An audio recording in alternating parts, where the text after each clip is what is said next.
தாயை போல புல்லுங்கிற மாதிரி நூலை போல சேலையாம். அப்படிதான் ஒரு ஆள் உள்ள வந்திருக்காங்க, நம்ம ஜோவிகா. விக்ரம் திருந்துறதுக்கு வாய்ப்பே இல்லைங்கிறது மாதிரி நீங்க வன்மத்தை கொட்டுறதுக்கு அர்த்தமே இல்லாதங்கிறது தான் கரெக்ட். சொல்ல போனா எதுக்குடா உள்ள வரீங்க நீங்க? இல்ல எதுக்கு தான் உள்ள வரீங்க? நம்ம ஜோவிகா ஃபர்ஸ்ட் ப்ரோமோல உள்ள வந்திருக்காங்க. அண்ட் இந்த வீடியோ போறவங்க ஒரு லைக் பண்ணிருங்க, எனக்கு ரொம்ப ரொம்ப ஹெல்ப்ஃபுல்லா இருக்கும். அண்ட் சப்ஸ்கிரைபும் பண்ணிருங்க. என்ன நடந்துச்சுன்னா, ஜோவிகா உள்ள வந்தாங்க. எனக்குல எதுக்குடா நீ உள்ள வர, இல்ல எதுக்கு உள்ள வரங்கிற மாதிரி ஒரு டவுட்டே கிரியேட் ஆயிடுச்சு. ஐயோ, ஃபர்ஸ்ட் ப்ரோமோ பார்த்தோன்னா எனக்கு ஃபுல் டவுட் கிளியர் ஆயிடுச்சு. நம்ம பிராவோ சொன்ன மாதிரி நீங்க உள்ள லாஸ்ட் ஃபைனல் லிஸ்ட்ல இருக்கும்போது எல்லாரும் புகஞ்சுக்கிட்டு இருக்கீங்க அப்படிங்கிற மாதிரி சொல்லியிருப்பாப்ல. புகையிலுக்கு உள்ள வரவங்க தான் காரணமே. சொல்ல போனா புகையிலுக்கு வெளியில இருக்கவங்க காரணமே கிடையாது, உள்ள இருக்கவங்க மட்டும்தான் காரணம். சொல்ல போனா உள்ள நீங்க வரீங்கல, அவங்களால மட்டும்தான் காரணம். நீங்க வந்துட்டு அங்கங்க ஏதாச்சும் ஏத்தி விடுவீங்க, அது அர்ச்சனாவை டார்கெட் பண்ணுவீங்க. அட்டோ செம்ம. சொல்லப்போனா நீங்க பண்றது தான்டா, நீங்க பண்றதுதான். அதுவும் ஒண்ணு வார்த்தை சொன்னாங்க பாருங்க, அச்சுச்சோ.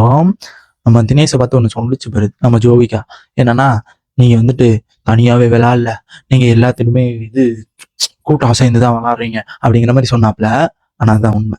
சொல்லப்போனா இதை நான் ஏத்துக்கிறேன். சொல்லப்போனா நீ சொன்னதுல இதை ஏத்துக்கிறேன். அவன் தனியா விளையாடல தினேஷ், அவன் வெளியில இந்த 3 பேர் கேங் போட்டுதான் விளையாடுறாப்ல.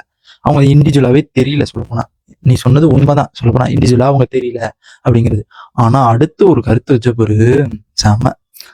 ஆனா உங்க கேங்ல போய் அழகா சேர்ற, அழகா மாட்டி விடுற, எதுக்குதான் அப்படி பண்ற? இல்ல வரவங்களாம் அர்ச்சனாவை டார்கெட் பண்ணுங்க அப்படின்னு வெளியில சொல்லி விட்டாங்களா, இல்ல நீங்களா எதுவும் பண்றீங்களா அப்படிங்கிற மாதிரி எனக்கு ஒரு டவுட்டே கிரியேட் ஆயிடுச்சு. இல்ல நீங்க எதுவும் எபிசோடு எதுவும் பார்த்துட்டு வரீங்களா, இல்ல பார்க்காம வந்துட்டு ஏதோ அடிச்சு விடும் அப்படிங்கிற மாதிரி சொல்லுவீங்களாங்கிறது.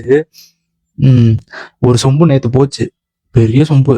ஆனா இன்னைக்கு ஒரு சொம்பு வந்துருச்சு. சொல்ல போனா நீலாம் எதுக்கு வந்தங்கிற மாதிரி ஒரு கிளின்னு கிளி செஞ்சு வாங்கி ஒண்ணு. சரியா? அதுவும் ஒண்ணு சொல்லியிருக்கு பாருங்க மாயாவதி. மாயா, நீங்க செம்மையா கேம் விளாடுறீங்க, நீங்க தான் டைட்டில் வின்னர் அப்படிங்கிற மாதிரி சொல்லிவிட்டு நீங்க வந்துட்டு ஏன் அவங்க கூட சேர்ந்துட்டாங்க அப்படின்னு அர்ச்சனாவை பத்தி கேட்கறது.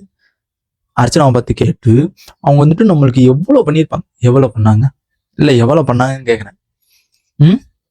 இல்ல இவ்வளவு பண்ணியிருப்பாங்களா? இவ்வளவு பண்ணியிருப்பாங்க. இன்னொரு வார்த்தை சொன்னாங்க ப்ரோ, அச்சுச்சு என்னால தாங்கிக்கவே முடியல. நீங்க ஏன் அவங்கள்ட்ட போயிட்டு புறண்டுட்டு இருக்கீங்க? ஏன் புறண்டுட்டு இருக்கீங்க? அவங்க அவங்க பெரிய ஆளா அப்படிங்கிற மாதிரி ஒரு கிரியேஷன் கொண்டு வராப்ல. ஏன் நீங்க புறண்டதே இல்லையா? என்னம்மா நீ பேசுற? இல்ல கேக்குறேன், என்னன்னு தான் நீ பேசுற? அவ்வளவு பண்ணியிருப்பாங்களாம். நீ அவங்க கூட ஏன் சுத்திட்டு இல்லற? இப்ப ஏன் நீங்க அவங்க கூடயே இருக்கீங்க? ஏன் பொறாமையா? நீ உள்ள இல்ல அதனால பொறாமையான்னு கேக்குறேன். எதுக்கு அந்த பொறாமை புத்தி நான் உனக்கு? அது மட்டும் இல்லாம நீங்க இல்லைன்னா மாயா பத்தி சொல்றாங்க, அது நீங்க இல்லைன்னா இந்த சீசனே வேஸ்ட்டு, இந்த சீசனே நடக்காது அப்படிங்கிற. ஏன்னா இந்த சீசனை நீ இருந்தா தான் நடக்கும். ஏன்னா நீ தானே, உனக்கு தானே சப்போர்ட் பண்றாங்க மாயா, உனக்கு தானே சப்போர்ட் பண்றாங்க. அதனால நீ இருந்தாதான் இருக்கும். சரியா? இல்லைன்னா இருக்காது, வேஸ்ட். அந்த இது சீசனே வேஸ்ட். ஆனா ஜோக்கியா, நீ உள்ள இருந்து நல்லா வேலை பாக்குறமா, செம்ம தரம். அதனாலதான் உன்னை வரட்டு டைம் இருக்கு. வரட்டு விட்டது 100% கரெக்ட். சொல்ல போனா அப்பா, குழந்தையா இருந்துகிட்டு நீ இப்படி பண்ணக்கூடாதுமா, நீ இப்படி பண்ணவே கூடாது.